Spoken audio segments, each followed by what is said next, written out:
Hello, everybody. So, I've been thinking every now and again I get like a flash of inspiration about it's pretty fucking sad, really, because really successful people have like a flash of inspiration and go like, "Oh, I can write a song about that and that'll make me money." But no, I have flashes of inspiration about fucking lawn videos or whatever.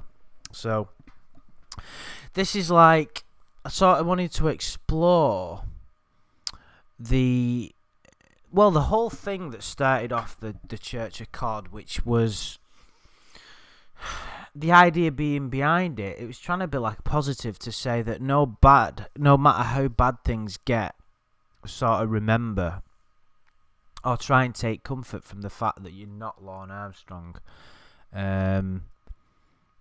which works for a lot of people, and some people have found comfort in it. And I remember when I was back before, when I was churning out these videos relentlessly on my old channel.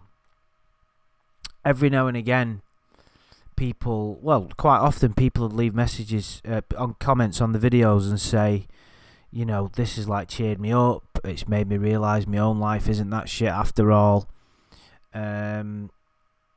And I remember something that stuck with me on the Church of COD website that Nathaniel Trevor wrote, and regardless of how he was perceived, there was something that he wrote that summarised Lorne and the Church of COD that said it isn't possible for a person to fail as much as what he did. And if you look at that, it's kind of true in from one perspective, and I'm not saying that to be mean to Lorne at all. I believe he called me a little bitch in a video, which is, there's probably some truth in that. Of course, he's not gonna, I wouldn't like someone if they'd made loads of videos about me and was only on the YouTube because of him. Do you know? But it's interesting to explore this Schadenfreude sort of. There isn't a word in the English language, which is why we use it. It's a German word, Schaden, which means damage, I believe, or harm, and Freude is the German word for joy. So like damage, so it's like you getting pleasure from somebody else's pain. Now, there's different ways of looking at this, because we all have a bit of, let's look at it from one perspective. Amusement is different than Schadenfreude is what I'm talking of. Just looking at that picture now, Lorne's like wearing a fucking sack. It looks like he's got. It looks like he's wearing a fucking. It looks like he's got like a potato sack on, and like what Cletus would wear off The Simpsons. Look at that pointy-haired little girl. Look at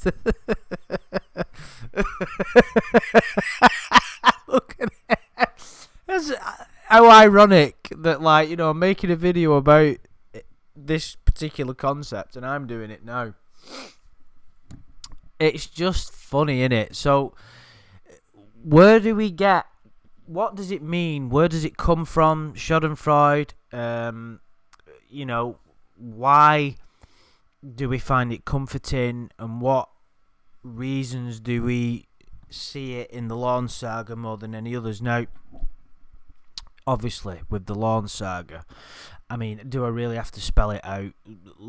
You only have to look at the footage and get a little bit of sort of.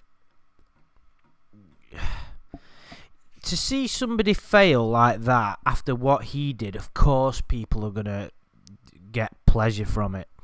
But it is... there's a difference between deriving pleasure in someone else's misfortune or harm that they've come to or pain that they're experiencing. There's very, very different. The kind of amusement that most of us get is very...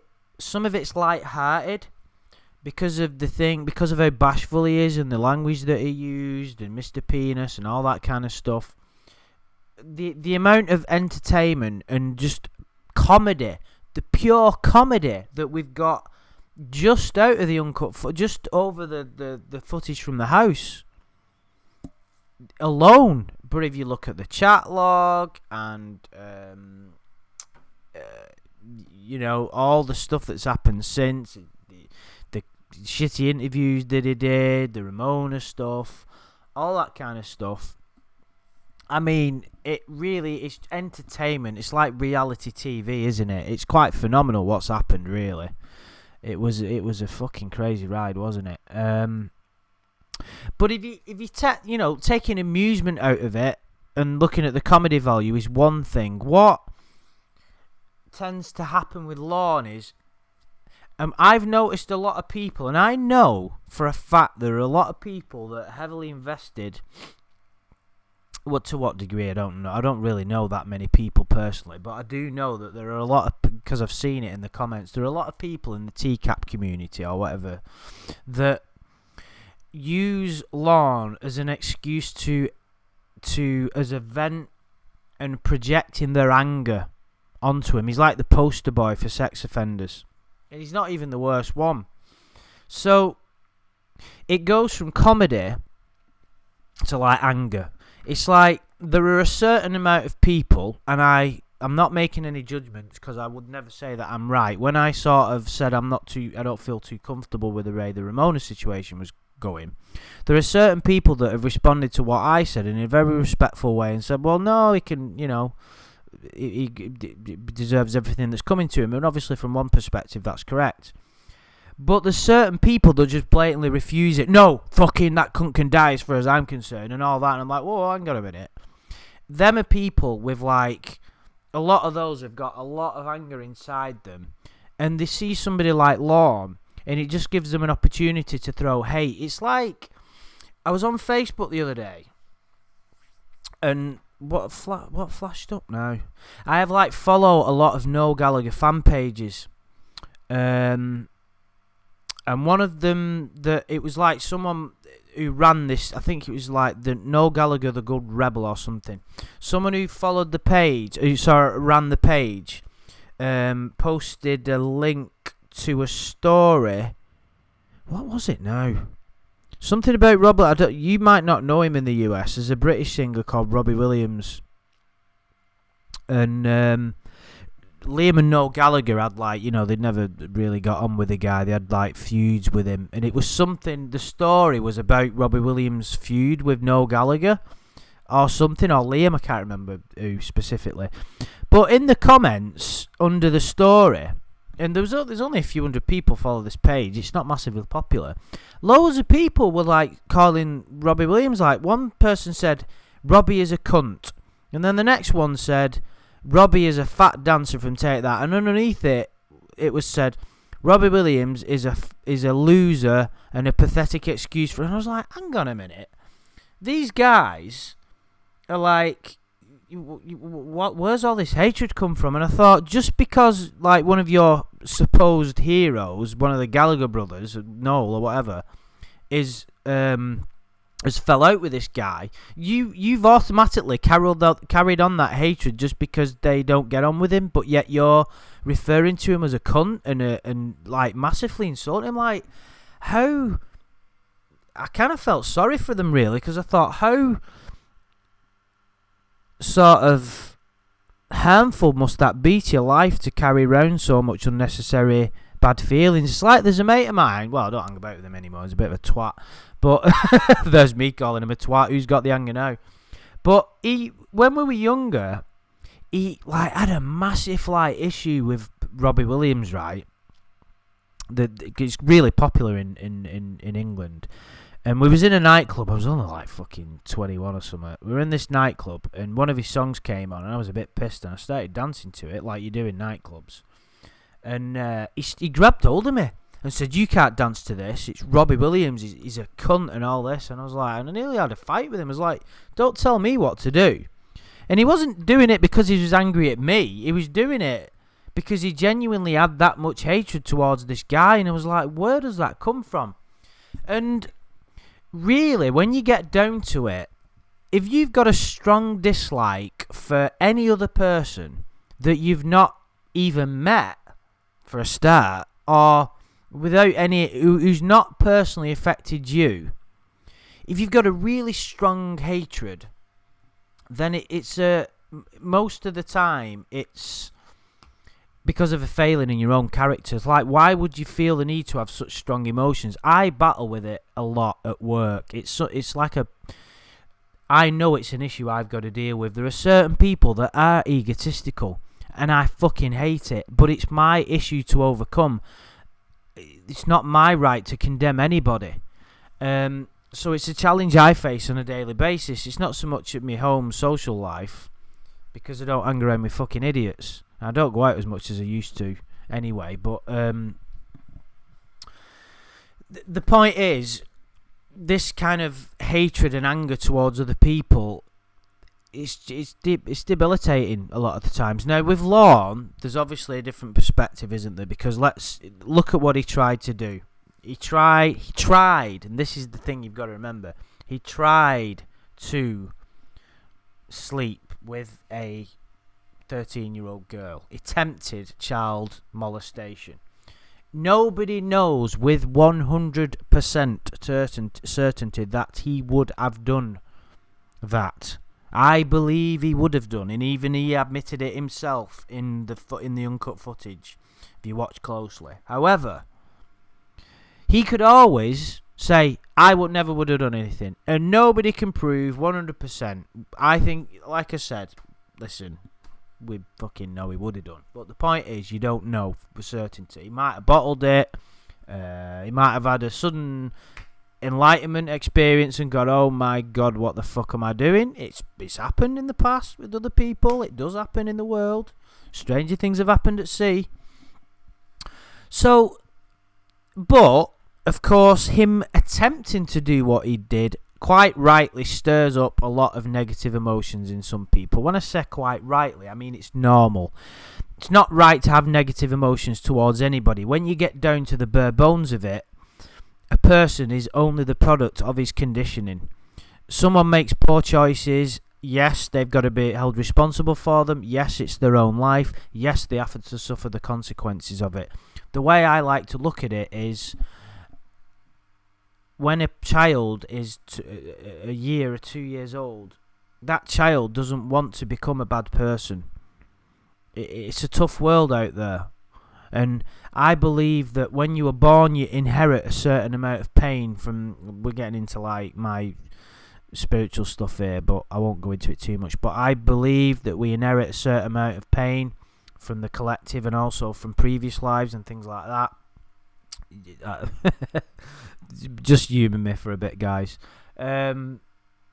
So, in other words, are we right to feel this hatred? No. It's normal to feel disgust, yes. You have to take responsibility, and that word responsibility is why he gets a lot of grief, because he doesn't... It's kind of like, it's like a perfect storm, and I've always said that. Lorne, because he's so comical and so memorable, and doesn't take responsibility, and came up with the craziest fucking excuses that you'd ever... that you'd like in the lawsuit. You know, it was like a conspiracy that he got busted on his birthday, and that NBC should be liable and all that, and you know, they tried suing him, and they took advantage of a vulnerable man. It's like absolutely nuts. But it's like, if you look at it from in Lorne world, he did get taken advantage of, and you could, from if you was looking at it through Lorne's eyes, because he can't take responsibility, he just sees himself as being bullied and lied to. And he wasn't bullied, but he was lied to, and he was manipulated by NBC and whoever was the decoy. But what he doesn't understand is he was trying to do a terrible thing. So, you know, if anybody's in the wrong, it's certainly him. So, in other words, he's a massive. He's like a walking target, isn't he, for all this? So, as well as like being unhealthy amount of anger within certain people that have followed his events, if you will, it's also normal to feel. There are some people that I get on with quite well in the community, if you will, that really don't think that he deserves everything he gets, and thinks that the Ramona situation should carry on forever as long as it wants to, and that's fine. But why do we take pleasure in? Do we take pleasure in Lorne's demise? Is it a sense of justice? Is it that there is a part of it that, this guy tried to do that, and you read the chat log, and then you look at the footage, and it gives you a sense of satisfaction, doesn't it? Because you read parts of the chat, and it makes you sick to your stomach, and you think, you horrible, and you think, and emotion takes over you, doesn't it? Because it's like one of the worst things in the world, and this is what he couldn't get his head round. To sort of take away the innocence of a child and try and do what he did, he just can't compute it. And this is why he couldn't take responsibility, because he hasn't got the awareness to understand the gravity of what he did, and because he didn't remember certain things that he said, he couldn't. He's like lying to himself, Lorne. And we all do it as humans. We really do. But him more so, to a massive degree.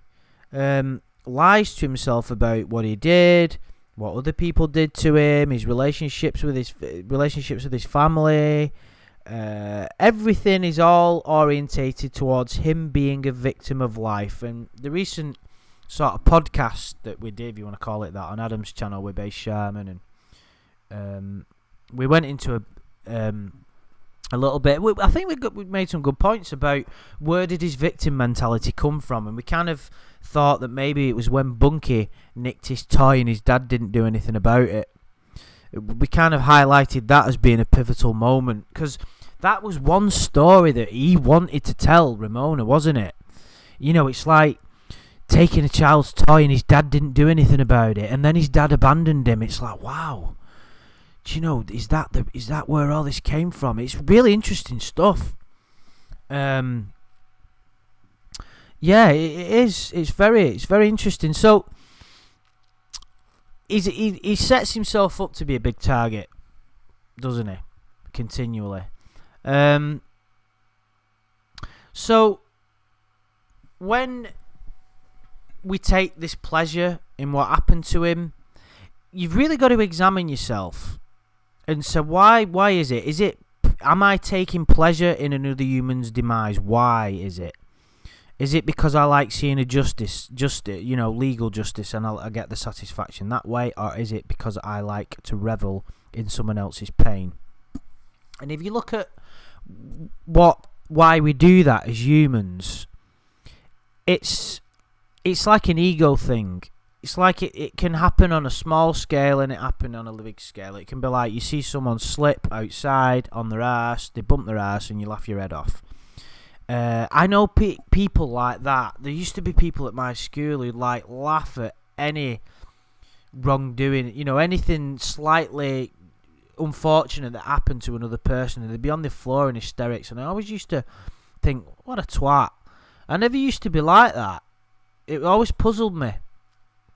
I remember when I was working in this factory when I was 16, and this guy was fell off one of the tops of the machines and fell quite a distance. He fell about 10 foot on his back onto this floor. Well, it was like a wooden panel floor on the floor, and I immediately I remember covering me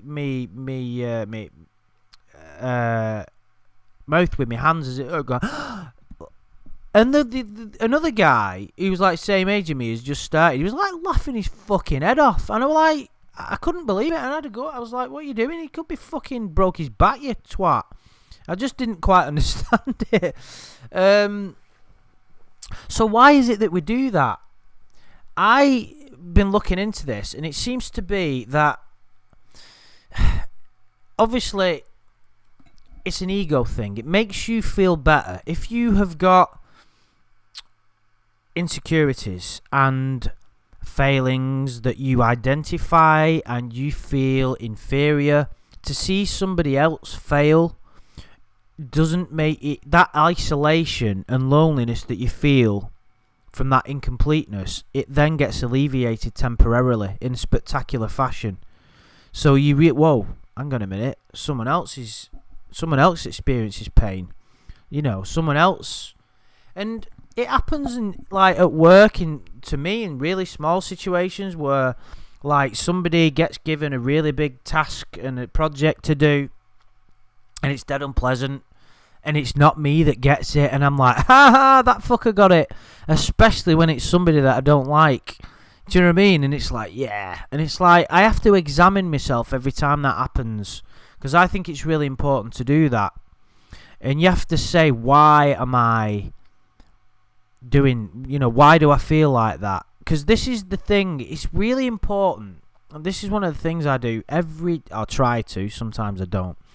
Always try and examine ego reactions and where they come from, and why do I behave a certain way? Why don't I like a certain person? Why do I take that pleasure from that person failing? And even people that seemingly are your enemy, if you spend too much time thinking about their demise and things like that, it's not healthy for you. That's the definition of karma, and you'll stay stuck in that cycle. And even with Lorne, as crazy as it sounds, we've got a sleazy sex offender who doesn't take responsibility and is also, he's still doesn't come across as a very pleasant chap. But if you've still got resentment, an over the top resentment towards him, where does it come from? Now, of course, let's look at this logically. I know that there are people within the TCAP community that have been through things that I haven't. Like, for instance, I don't want to go into detail, but suffered abuse maybe and things like that.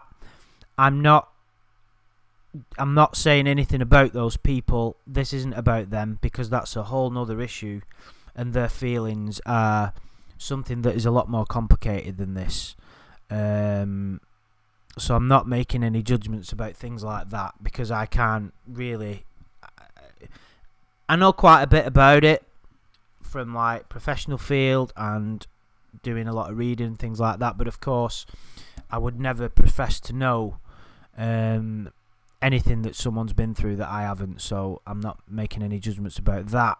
But if you're someone who hasn't been through anything close to that, or someone knows someone who's been personally affected, like a really close family member, etc., and you've got this really strong hatred towards Lorne, you've got to examine your own feelings and your own thought processes and really understand where that comes from. It's like celebrities, I was talking before about certain people in the comments of Facebook, and a friend that I knew who hates Robbie Williams. I've never quite understood why people hate celebrities for no reason. It seems people love to hate celebrities, really strong hatred. I'm trying to think of an example. There's an actor in England called Danny Dyer. He's in a shitty soap opera, but he's done quite a lot of movies. I don't really have any feelings towards him one way or another, but a guy at work said, I fucking hate that guy, me. I fucking hate. Why? He says, well, he pretends he's an hard man, but he's not. And I'm like, right, okay. I mean, it's a personal thing, and that's fine. You don't have to like somebody. It doesn't mean that you go into hell or anything. if you don't go around going, oh, I am love, I am joy, all that bollocks. But at the same time, you've got to really examine yourself and say, where does this hatred, strong hatred, come from? And it's the same with Lorne. I've always tried, I think, to be as fair as possible when looking at what he's done and his character, and try and look at it from the perspective. My deep belief, I don't want to preach, but it's stronger than a belief, it's a knowing, is that really when you get down to the very essence of who we all are, me, you, whoever you are listening to this, even if it's Lorne, we're all made of the same stuff deep down. Of course, it's hard to believe when you look at like some of history's greatest monsters.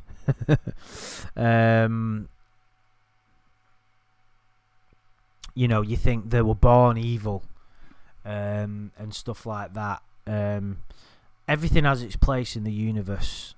But anyway, we don't need to talk about that. Well, I don't. But you know, we're getting a bit deep with this stuff. But I knew it was going to go a bit that way. But you know, I think it's fun to explore because it is one of the main reasons that sort of brought everybody together. You know, the Church of Cord and all that kind of stuff, and take pleasure in the fact that you're not Lorne. I mean, you know, every now and again when I'm down, I look at my life and I think, how did you manage to fuck up so much? And then I look at Lorne's sort of backstory, and then suddenly I'm like, the biggest success story the world's ever seen. So if it brings you perspective is good always, because as humans, we're very narrow in our views of everything. When you let your mind control you and you don't control your mind, well, you can't control your mind really. Words are inaccurate. But when your mind does control you, you're fucked.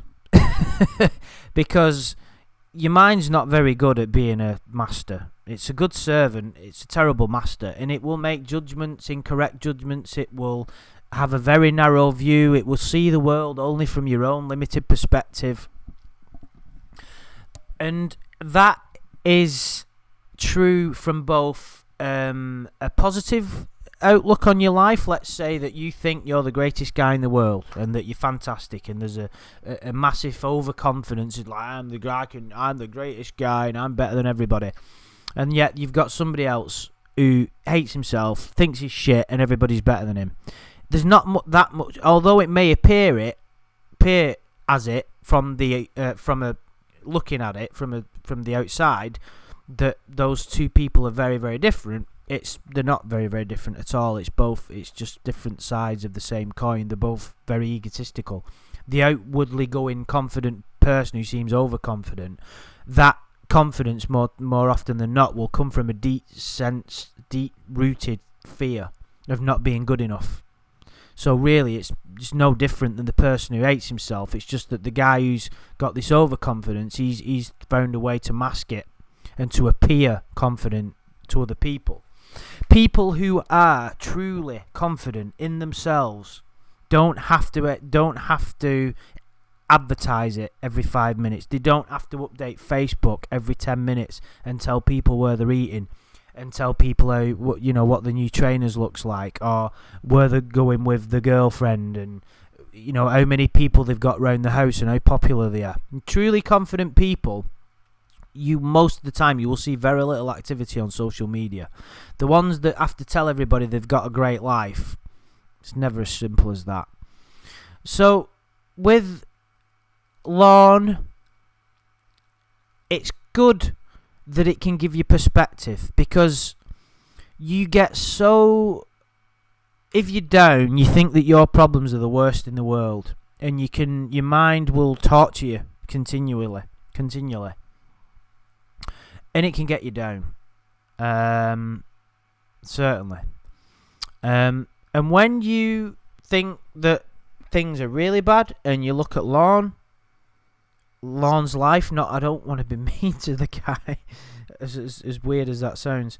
When you look at his situation and his life and what he's done, to see what he's been through and how he fucked up so much can give you a perspective, and you can say, well, things are not so bad. I don't think there's anything wrong with that at all, if it gives you perspective. It does come a problem when you have to put other people down. Like a mate of mine, who owns a couple of bars. They're not, he's not like the fucking greatest. He's doing all right for himself, but he's got demons that he hasn't resolved.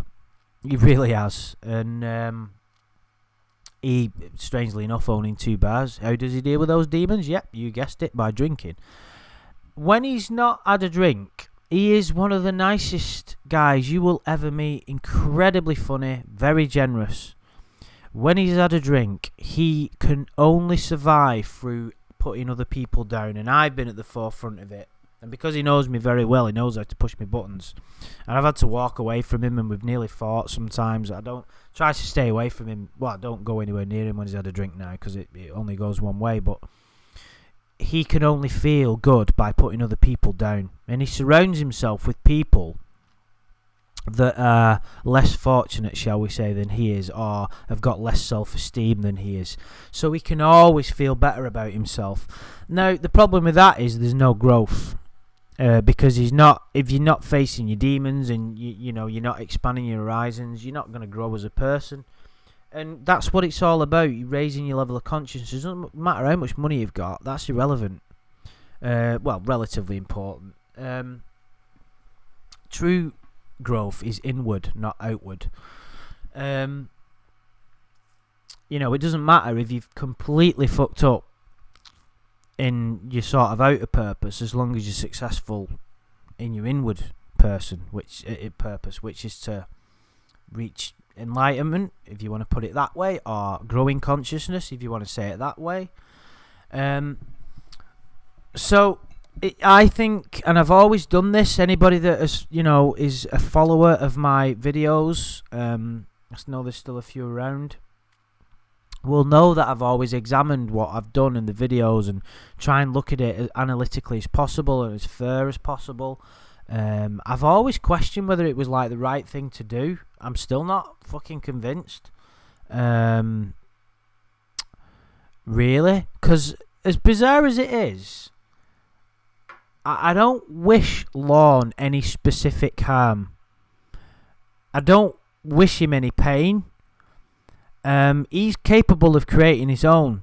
It isn't mine or anybody else's place to exact misfortune on any other human being on the planet.